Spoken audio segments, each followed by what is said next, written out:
Hey everyone, welcome back to the channel. Today we are going to cover the topic Feminism in MLM. Are MLM companies exploiting women using the hashtag bossbabe and feminism? Let's find out.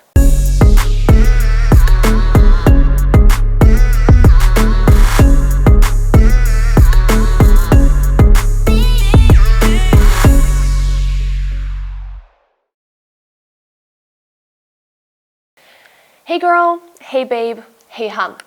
Facebook or Instagram direct messages often start like this. They usually come from a woman that you went to high school with or someone you know remotely. First thing to notice is the girlish tone that you are being addressed in. In classic MLM style, this is supposed to give off a familiar vibe, like that person knows you better than they actually do. Then they pitch you their business opportunity to gain passive income, just like them. We know the drill. As we know from the book Ponzinomics, one of the 4 pillars in MLM is the whole pay-to-play deal. First of all, you have to buy some sort of starter kit or stock up on product to start your so-called business. That is exactly what your high school friend will tell you to do. If the company doesn't require you to keep buying product, your upline boss babe will persuade you into doing so by saying things like, it will be easier to get off the ground. In the beginning you're probably fine, selling a thing or two via social media, mostly to people you know. Soon the sales will decrease and you're confronted with a decision. Your upline girlies will push you to start recruiting and buying more, besides the fact that you're selling less. After a while you realize that the only way to move up is by recruiting other women. Many quit right away at this point, as they want to sell products at their own risk and don't want to talk people into joining the company. Others go further. Many women will buy into their upline's persuasion and start recruiting. This next part isn't exactly big news, since we discussed this in almost every video so far. First, you will go on to exploit your warm market, aka your friends and family, and then go on to send a bunch of messages to people you know remotely or from a while back. When you're done asking everyone and their mother about joining the company, you will go on to messaging random people on social media platforms like Facebook, LinkedIn, Instagram, and Twitter. You're basically left with the choice of either leaving and admitting to the failure or start to scam people in order to keep moving up. The upline Hans will ask you not to quit, to keep going, that they will always be there for you, no matter what, that you're such good friends, sisters even. You could leave the company, but you can't leave the sisterhood, can you? Saleswomen call themselves mentors. They recruit sisters and their team a family. People were buying not because they had the money to buy, but because they needed the connection with people.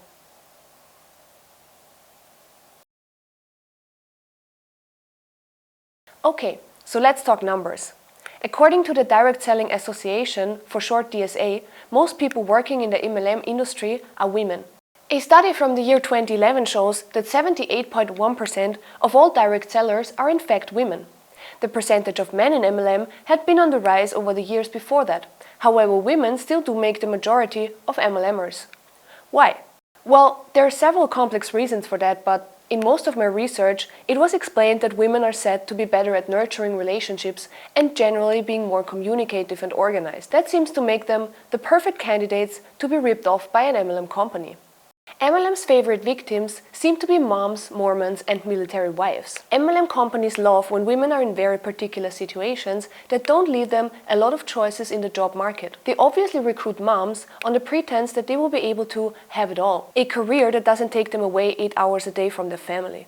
Another point here is that a lot of MLM headquarters are located in Utah, since there's a huge Mormon community and many other religious communities. I suppose it's easier to sell and recruit in large communities that are based on faith and trust, and where everyone knows each other. As well as the fact that in religious communities, there's probably a higher rate of families that live with traditional gender roles, so they are more likely to be stay-at-home moms. Last but not least, military wives often have to move and are on their own for months at a time. MLM keeps them busy and provides them with contacts of like-minded women who are in similar situations. At least that's what they tell you. In an article on buzz.com, I read that, quote, 75% of participants in an MLM are women, and 45% of women who join an MLM are between the ages of 20 to 29. According to an AARP study, the average MLM participant is married or living with a partner and going through a moment in life where they are busy and uncertain about their future. For example, in college, having a baby or getting fired. Quote end. MLM companies are obviously aiming at vulnerable people, especially women who are currently struggling financially. They spin the narrative that women can have it all and talk them into becoming boss babes while being equally shamed and celebrated for staying at home to be with their family and therefore looking for opportunities to work from home. They are told to get their hustle on. They are promised a career and bonuses. Boss babes paint the picture of the perfect woman, who has it all together, is constantly smiling, always beautiful and kind while raising the kids and doing the biggest chunk of the household. Then they can be cheery and happy for their husbands. This is so 1950s, except the fact that now we are supposed to contribute financially on an equal level while maintaining the whole perfect housewife facade. Spoiler alert, it's not possible. Another problem that exists within this industry is that they are preying on women's insecurities. We as women are being sold the need to look good all the time, no matter the circumstance. Just had a baby? Buy some weight loss pills, or a training program, or some workout clothes, so your husband loves to look at you again. Don't feel pretty? Here's a ton of makeup and some jewelry and nail stickers. Go sell that stuff to finally improve yourself and other women in order to be enough. Since we aren't yet, but we could be, if we became boss babes. According to an article from westernfrontonline.com, many MLM products are targeted towards women, including cosmetics, weight loss supplements, and nail stickers. Out of the top 25 MLMs by revenue, 18 of them sell cosmetics or nutrition-related products.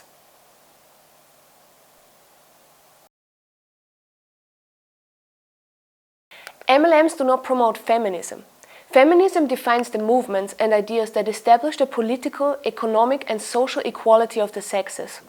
Feminism gives women choices, but the very definition of choices implies just that you have to decide one or several things over others. And with choices also come losses. As history has proven over and over, it is a myth that women can have it all. Quote end. Women are often recruited under the premise of feminism and female empowerment. Needless to say that MLM companies do quite the opposite of that. In today's society, you're supposed to be a sexy freak, a caring mother, great friend, and a businesswoman. Quote, "Our culture idealizes motherhood as a pure and selfless calling that we should devote every ounce of energy into nurturing and steering our children onto the path of success. But it also idealizes women hustling and contributing to the family's finances, but not at the expense of time away from the children. It's an impossible standard, and one that MLM culture claims to have the means to meet." Quote end. Female empowerment has many faces. As we mentioned earlier, feminism advocates equality and freedom of choice. Pressuring women into a patriarchal stereotype mixed with modern-day capitalism, suggesting that they can have it all, is wrong on so many levels. MLMs use women to the point where they have to declare bankruptcy. In the name of feminism?